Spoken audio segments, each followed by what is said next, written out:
햇빛 비치니 귀한 찬양 감사합니다. 제가 이제 여기 앉아 있다가 조금 일찍 이렇게 왔는데 그 얼굴이 오늘 이렇게 많이 이렇게 웃으시면서 표정이 너무 이렇게 좋으시더라고요. 그래서 이런 모습으로 영혼의 햇빛이 비치는 그 영광스러움과 은혜 가운데 표정이 창대 가운데 나타나서 더 은혜로워서 가까이 가서 뵈려고 이렇게 좀 와서 마지막 부분 이렇게 보고 이렇게 앞에 섰습니다.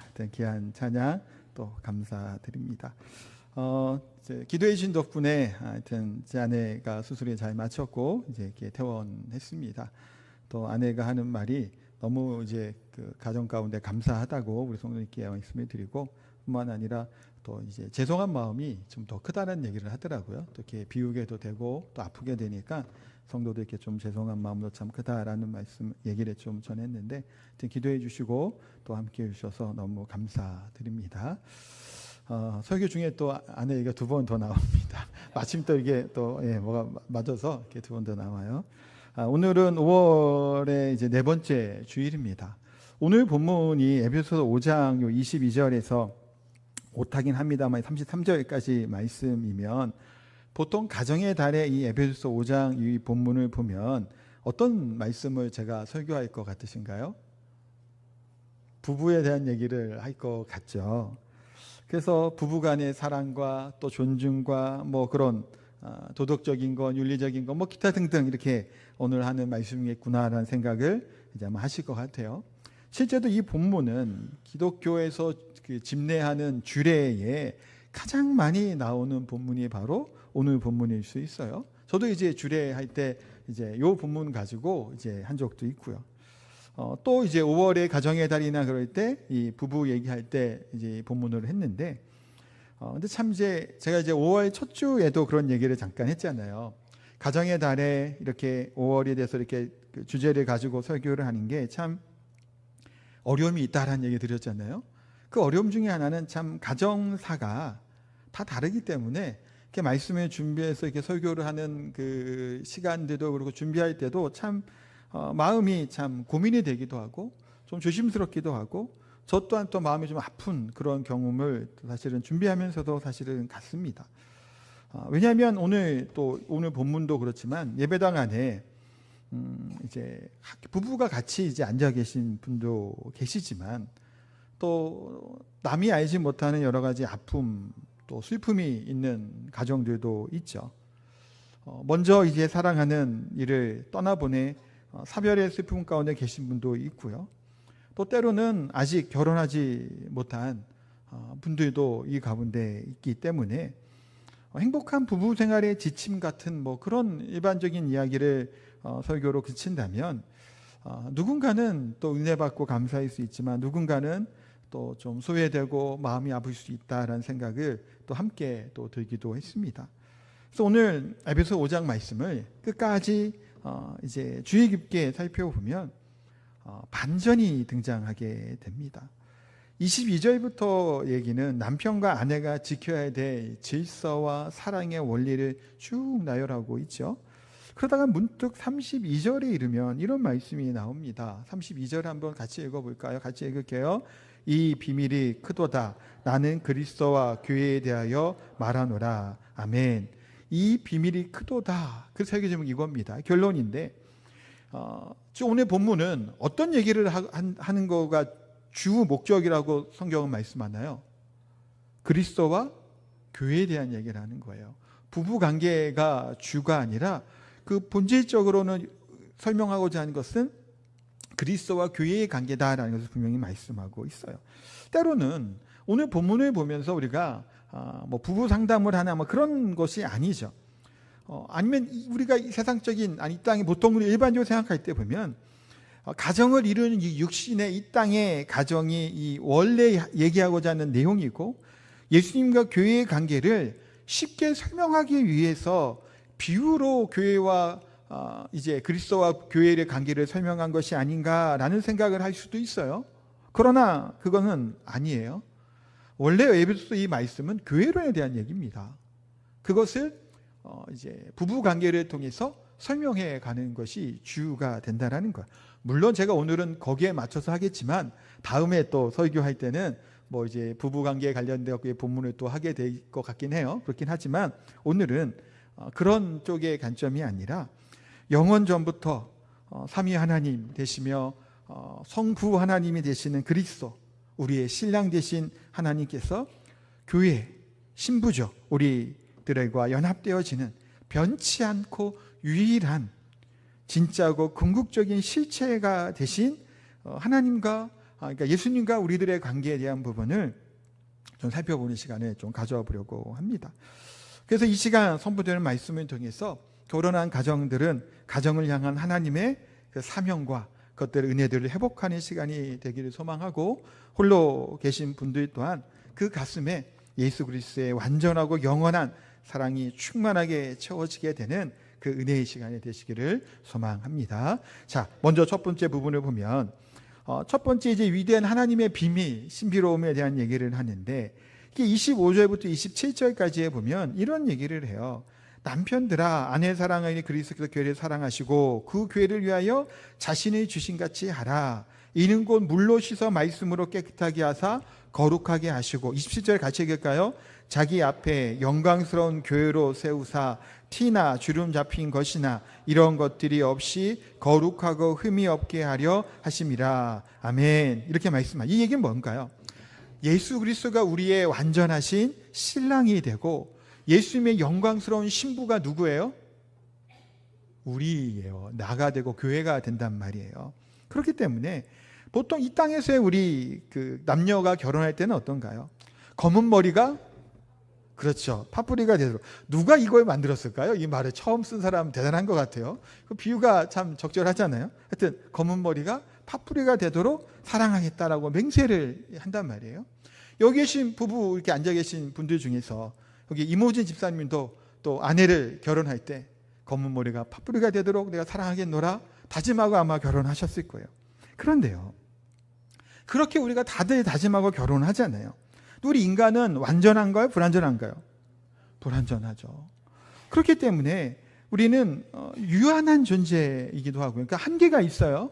물리적으로 불가능한 것도 있는 존재이고, 또 우리가 이기적이죠. 네, 이타적인가요? 이기적인가요? 대부분 이기적이에요, 성향차. 그리고 이기적인 죄인이란 말이에요. 결혼 생활을 하다 보면 다 느끼는 게 있잖아요. 처음 만나서 결혼을 할 때는 참 이 사람을 만나면 그래서 백마탄 왕자 얘기가 있는 거 아니에요? 나를 좀 구해주고 뭔가 좀 이렇게 환상의 것을 기대하는 여성분들도 계실지 모르겠어요. 그런데 살다 보면 어떤가요? 밑바닥을 보잖아요. 민낯을 본단 말이에요. 나나 저 사람이나 그 이기심이 가득하죠. 연약함들이 드러나요, 자꾸. 그러니까 마음의 상처를 자꾸 남긴단 말이에요. 그런 관계를 살아가잖아요. 아무리 사이가 좋고 사랑스러운 부부라고 할지라도 결국은 또 뭐가 있나요? 죽음이라고 하는 거대한 장벽이라고 할까요? 그 벽 앞에 서게 돼요. 맞잡은 손을 놓고 영원한 이별을 맞이해야 된단 말이에요. 그래서 이 땅에서의 결혼은, 서약은 결국 죽음이 우리를 갈라놓을 때까지 유효한 관계이죠. 이 땅의 결혼은 언젠가는 마침표를 찍습니다. 인간의 사랑은 결국 한계가 있다라는 거예요. 그런데 오늘 우리 성경은요, 죽음조차 갈라놓을 수 없는 영원하고 변치 않는 진짜 우리의 신랑 되신 분을 소개하는데, 그분이 누구시죠? 다시 크게요. 그분이 누구시죠? 그렇죠. 예수 그리스도이시잖아요. 그것을 설명한단 말이에요. 그럼 예수님이 신부인 교회를 어떻게 사랑하셨다라는 걸까요? 25절 다시 한번 25절 같이 읽을게요. 그리스도께서 교회를 사랑하시고 그 교회를 위하여 자신을 주신 같이 하라. 아멘. 자, 보면 그리스도께서 교회를 사랑하셨는데 어떻게 해요? 자신을 주심 같이 하라라고 말씀해요. 보통 이 세상에서 남편이 될 사람이 결혼하려고 하면 아내에게 프로포즈를 하고 사랑한다고 고백하고 나와 함께 해달라고 얘기를 하면서 뭐를 선물로 주나요? 반짝반짝 빛나는 다이아 같은 걸 선물로 하나요? 그런 거에 선물해 주죠.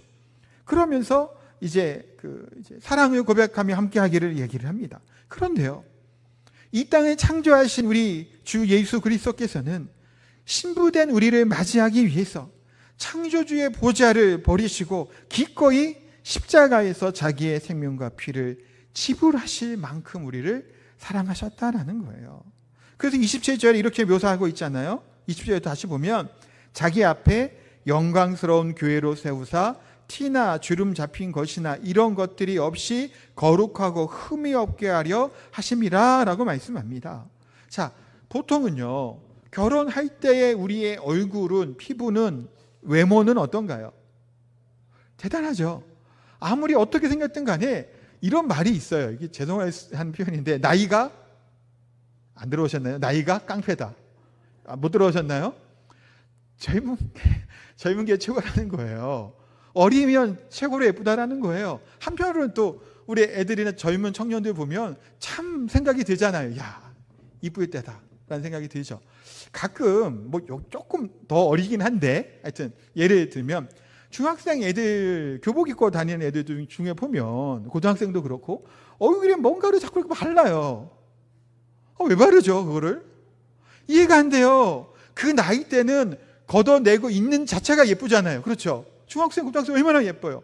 나이가 들면 어떻게 해야 돼요? 발라야 돼요. 그때는 가려야죠. 그때는 이 주름진 눈매와 여기 뭐고 어떻게 해요 이거를? 불가항력적이잖아요. 별짓을 다 해도 이거 되나요 안 되나요? 안 돼요. 나이 들잖아요. 그러면 그 젊은 그때 아름다움이 있잖아요. 근데 나이가 되면 점점 어떻게 되나요? 나이가 되면 주름이 생기고 늙어가게 된단 말이에요. 그러면 때로는 이 사랑스러웠던 이 아내가, 이 남편이 그렇게 사랑스럽지 않을 때가 있는 게 이 땅의 모습이죠. 그런데 오늘 예수님은 어떻게 하나님 묘사하고 있죠? 그 자기 앞에 영광스러운 교회를 세우사 티나 주름 잡힌 것이 없이 흠없게 하려 하셨다라고 말씀하고 있어요. 우리가 예수님을 처음 만났을 때 우리의 영적인 몰골이 어땠을까요? 아름다웠을까요? 아니죠. 맵시 더럽고 교만함과 탐욕이 가득했던 영적으로 그냥 시커먼 오물거리 뒤집어 쓰고 있는 존재가 누구였어요? 우리였잖아요. 그런 추악한 죄인이었죠.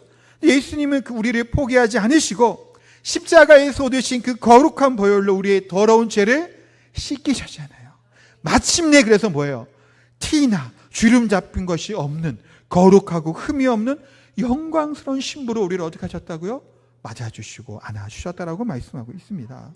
그것을 말씀하는 거예요. 오늘 보면.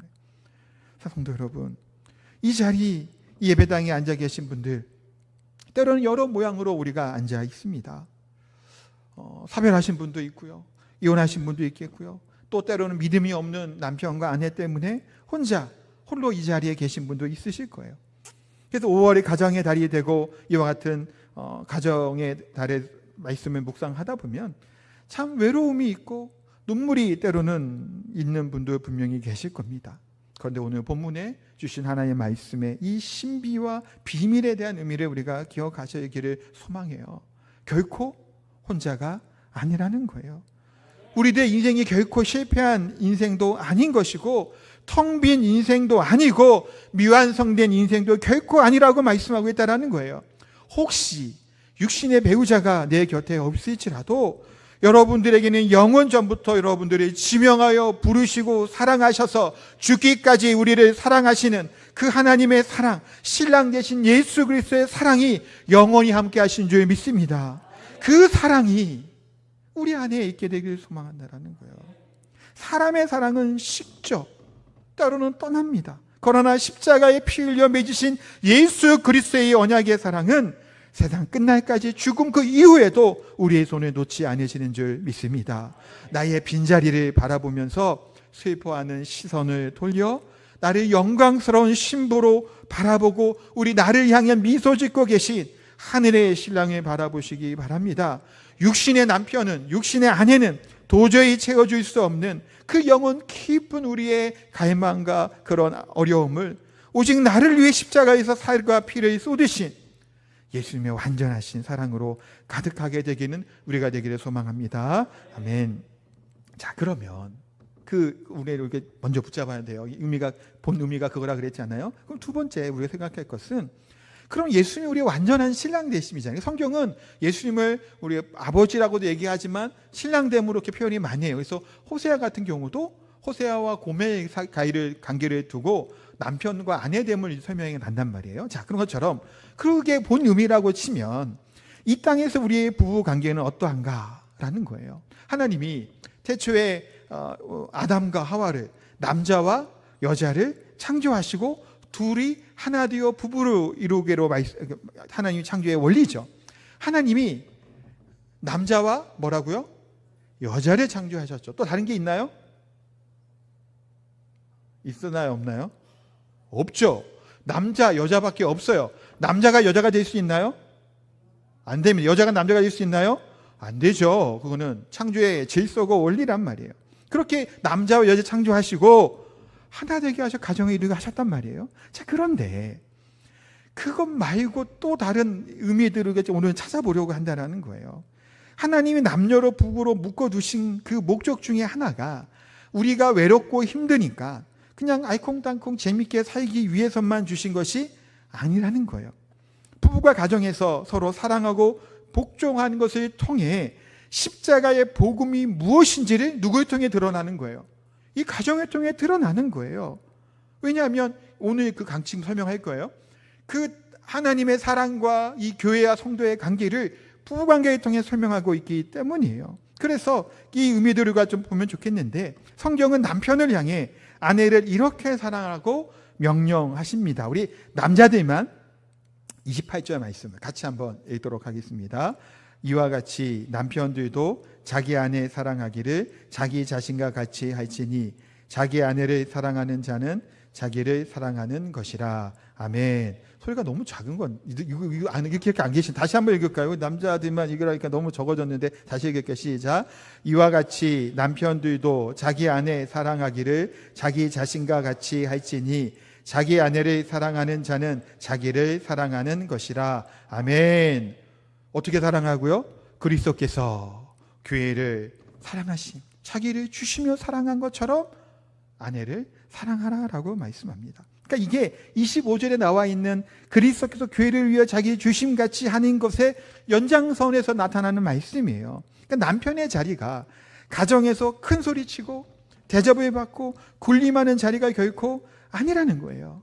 남편의 자리는 아내의 연약함을, 허물을 덮어주고 내가 먼저 내 자존심과 생각을 때로는 꺾고 십자가 앞에 매일매일 죽어가는 법을 배우는, 너무 거창한데 거룩한 순교의 자리일 수 있다라는 거예요.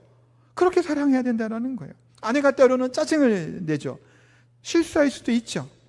거기에 혈기로 맞서는 것이 아니라 예수님이 흠 많고 더럽고 죄 많은 나를 위해 끝까지 참아주신 것처럼 아내를 끝까지 품어내는 것이 바로 십자가의 사랑이라는 거예요. 세상 사람들과 우리의 자녀들이 가정에서 남편과 아버지를 바라볼 때 뭘 느껴야 될까요? 아, 이걸 보니까 예수님이 교회를 저렇게 사랑하는구나라고 하는 그것을 깨닫게 되는 것이 남편이 아내를 사랑하는 그 모습이라는 거예요. 다들 아시지만 지난주에 이제 수술을 제 아내가 받았잖아요. 금방 끝날 줄 알았어요. 그 수술하기 전에 뭐 큰 그거 아니다라고 하면서 안심을 시켜주시면서 그 우리 교수님이 이제 했단 말이에요. 그래서 1시간 반, 제가 물어봤죠. 얼마나 걸리냐 물었더니 1시간 반에서 마취랑 뭐 이렇게 해도 한 2시간이면 다 끝납니다라고 얘기했어요.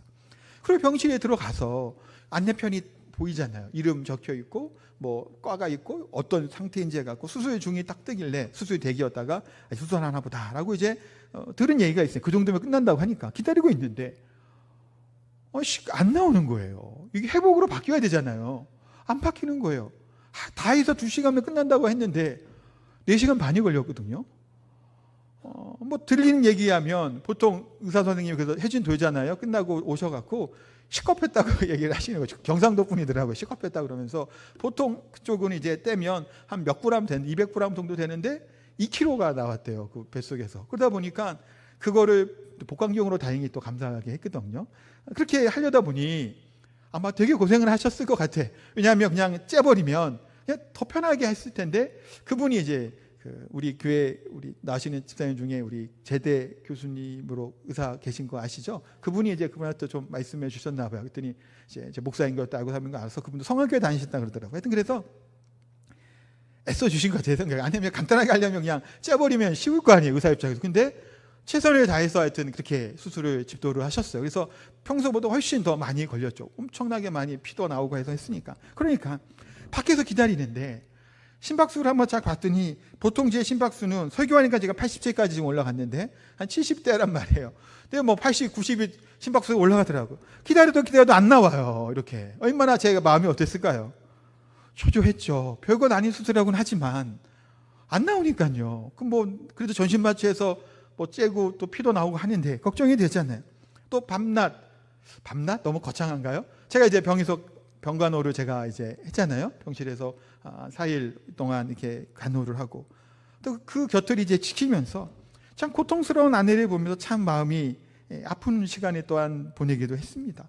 그렇게 이제 기도도 저도 해주기도 하고 또 회복되면서 기도하면서도 또 이런 마음이 드는 거예요. 제가 이제 남편 대행이 아내를 계속 옆을 지켰잖아요. 이렇게 연약하고 아플 때 곁을 떠나지 않고 지키는 것처럼 하나님이 우리의 신랑 되신다 그랬잖아요. 내가 너를 그렇게 사랑한단다라는 말씀이에요. 내가 그렇게 죄로 병들고 무너져 있을 때 내가 십자가에 피 흘려 내 곁을 지켰단다라고 하는 말씀하시는 것 같다라는 거예요. 남편의 자리는 바로 이런 자리죠. 아내가 아프고 연약할 때 허물을 덮어주고 그 곁을 지켜내는 것.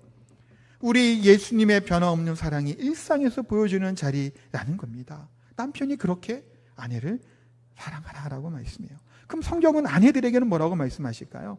22절인데요. 이거는 아내들이 읽도록 하겠습니다. 시작. 아멘. 한 번 더 읽을까요? 시작. 아멘. 저도 이제 남편이어서 안 읽었습니다. 여기는 아내들이여 자기 남편에게 복종하기를 어떻게 해요? 죽게 하듯 하라라고 말씀합니다. 요즘 같은 시대에 복종하라라는 단어가 참 거북하게 들릴 수 있는 단어이기도 합니다. 세상 사람들은 어찌 보면 이런 성경 구절과 말씀을 보면 참 가부장적이고 폭력적이라고 얘기할지 모르겠어요. 그러나 여러분, 이것은 결코 아내가 남편보다 인격적으로 열등하거나 뭐 부족해서 종처럼 부리라고 하는 얘기가 아니죠. 교회의 머리 되신 예수 그리스도의 권위 앞에 우리가 억지로 순종하나요? 자발적으로 순종하나요? 자발적으로죠. 나를 위해 십자가에 위해서 자기 생명을 버리시고 구원해 주신 그 사랑을 아니까 자발적이고 기쁜 마음으로 주님을 높여드리고 뭐 하는 건가요? 순종한단 말이에요.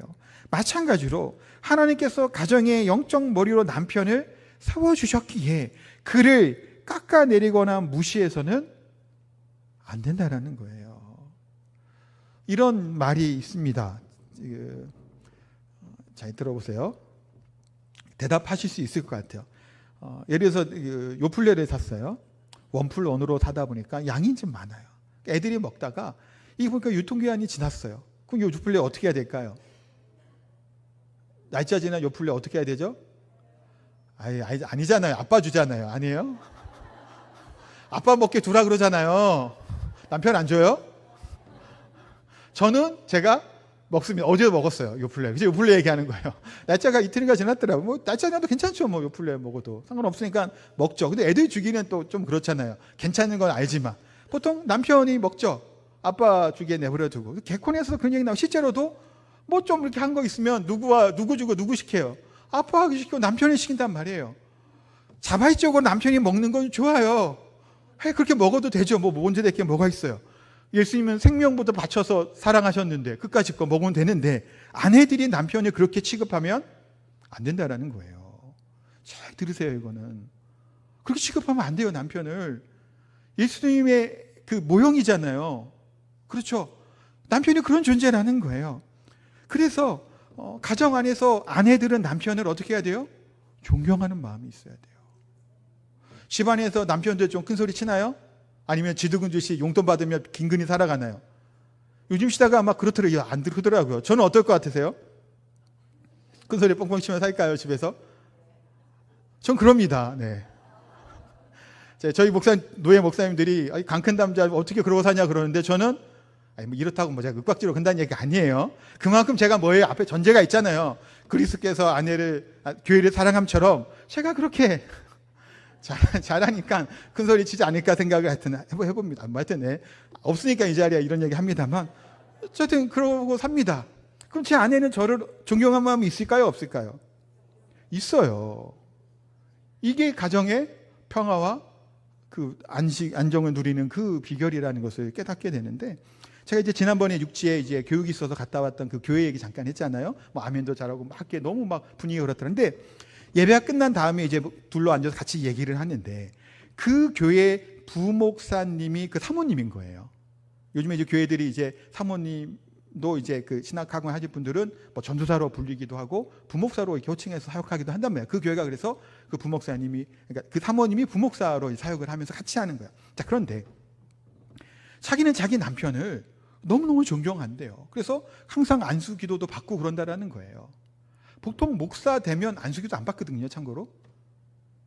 모르시죠? 자, 그런 거. 보통 안 받지는 않아요. 근데 그렇다면 남편이 존경한다는 얘기를 하는 거야. 근데 그 존경함이 교회 안에, 가정 안에 질서가 세워지게 되고 교회 안에 그것이 흘러가는 것을 보게 돼요.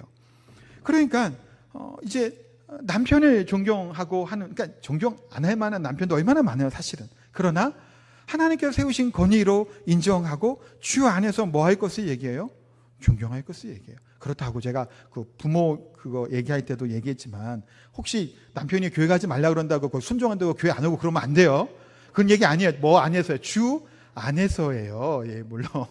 네, 그 지혜롭게 잘 대처하는 거예요. 지혜롭게 싸우려고 하지 말고 잘 지혜롭게 얘기하는 겁니다. 어쨌든 간에 그런 것들의 관계란 말이에요. 하나님이 그래서 교회를 또 가정을 그것의 질서 가운데 세워주셨다는 것을 분명히 말씀해요. 그래서 믿지 않은 자들이 우리 가정을 볼 때, 우리 교회를 볼 때 저렇게 기쁜 마음으로 주님을 순종하는 것을 뭐를 통해 아는 거예요? 가정 안에서 이루어지는 것 통해서 알게 되는 말이에요. 왜 나를 행복해 해주지 않게 하냐, 나를 왜 더 기쁘게 해주지 않냐로 서로 요구해서는 안 되는 거죠.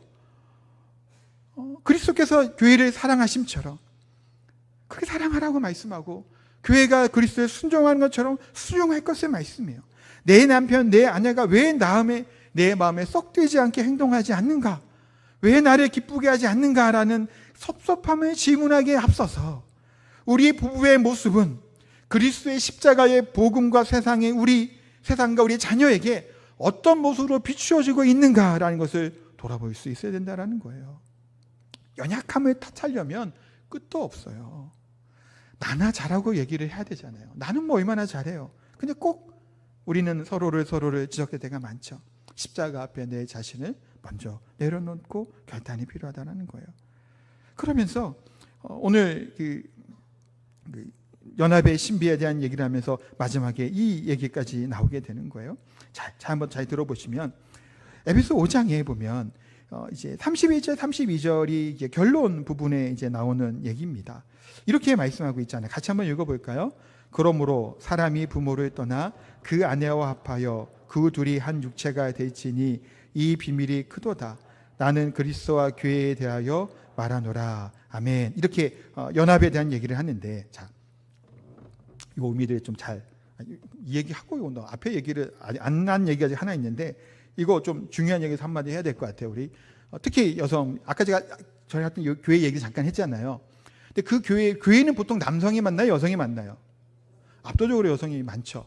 그런데 믿지 않는 남편들이 아내가 교회를 안 가겠다 그러면 두려워한대요. 왜 그럴까요? 아내가 교회를 안 가면 승질을 부리고 막 못되게 구는데 교회만 갔다 오면 그렇게 잘한대요. 그래서 교회를 가라고 한다라는 겁니다. 결국은 그 남편도 그 아내를 보고 교회로 어떻게 되나요? 오는 거죠. 네. 그런 선한 영향력들이 필요한. 그래서 우리 부모 관계, 그러니까 부부를 가정을 통해서 선한 영향력이 드러나는 사명이 있다라는 것. 아까 이제 그 말씀까지 드리고, 마지막 지금 연합에 대한 신비는 이거 되게 중요한 얘기인데, 이게 31, 32절에 그 비밀이 크도다라고 얘기하잖아요. 근데 여기 부모를 떠나 그 아내와 합하여 한 육체가 될지니라고 하는 말은 여기서 바울이 처음 한 말일까요? 다른 성경을 인용한 걸까요? 인용한 거예요. 이건 창세기 2장에 보면 아담과 하와를 창조하시고 하셨던 말씀이 바로 이 말씀이에요. 바울은 그대로 이 말씀을 인용한 겁니다. 자, 그러면 이 최초의 결혼 제도를 인용하는 이 내용은 1차적으로 이 말씀은 부부가 양가 부모로부터 정신적으로 경제적으로 완전히 독립하여 그 둘이 한 몸을 이루라고 하는 굉장히 중요한 창조 질서를 담고 있습니다. 그래서 가정을 이루신 성도들은 반드시 이 말씀대로 어떠한 관계보다 부부가 최우선으로 연합되는 관계를 이루어 가야 돼요. 자, 그런데요, 지금 오늘은 고요 얘기만 하는 게 아니라 그랬잖아요. 여기서 저 좀 본질적으로 중요한 부분이 나타나게 됩니다. 뭐냐 하면, 여기는 사도 바울은 오늘 본문을 통해 뭘 얘기하죠? 이게 결국 그 뭐라는 거예요? 결혼 말하는 것이 아니라 뭐를 얘기하는, 그리스도와 교회에 대한 말이라는 거잖아요. 그러면 사람의 부모를 떠나 둘이 한 몸을 이루고 한 육체가 된다고 하는 얘기의 의미가 뭐겠냐라는 거, 원 의미들이 뭘까라는 것을 보면 참된 신랑 대신 예수 그리스도를 생각해 보세요. 예수님은 죄로 죽어 있는 타락한 우리 신부인 우리를 얻기 위해서 어떻게 하셨나요? 하늘의 영광의 보좌를 떠나, 아까 떠나가 나오죠. 떠나 이 낮고 천한 땅으로 오셔서 십자가 위에서 자신의 살과 피를 쏟으시고 영원한 사망과 죽음 가운데 있는 추악한 우리와 어떻게 됐죠? 합하여 한 육체가 한 몸이 되었다고 하는 놀라운 신비를 설명하고 있는 거예요. 그래서 이게 성경에 나오는 놀라운 그리스도와 성도들의 연합에 대한 의미예요. 자, 다시 들어보세요. 예수님의 생명이 누구의 생명이 될까요? 나의 생명이 돼요. 뭐라고요? 나의 생명이 돼요. 예수님의 의로움이 나의 의로움이 돼요. 예수님의 십자가의 죽으심이, 이것도 하셔야죠, 나의 죽음이 돼요.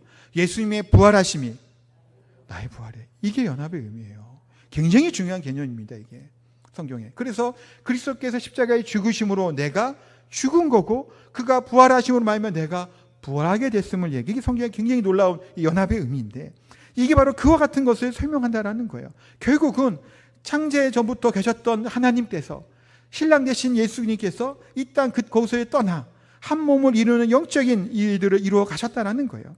제가 제 아내 간호하며 얘기를 잠깐 했지만, 마취에 깨어 고통스러운 아내를 간호할 때 이 한 육체가 되고 한 몸이 된다고 하는 것을 좀 깨닫던 시간이기도 해요.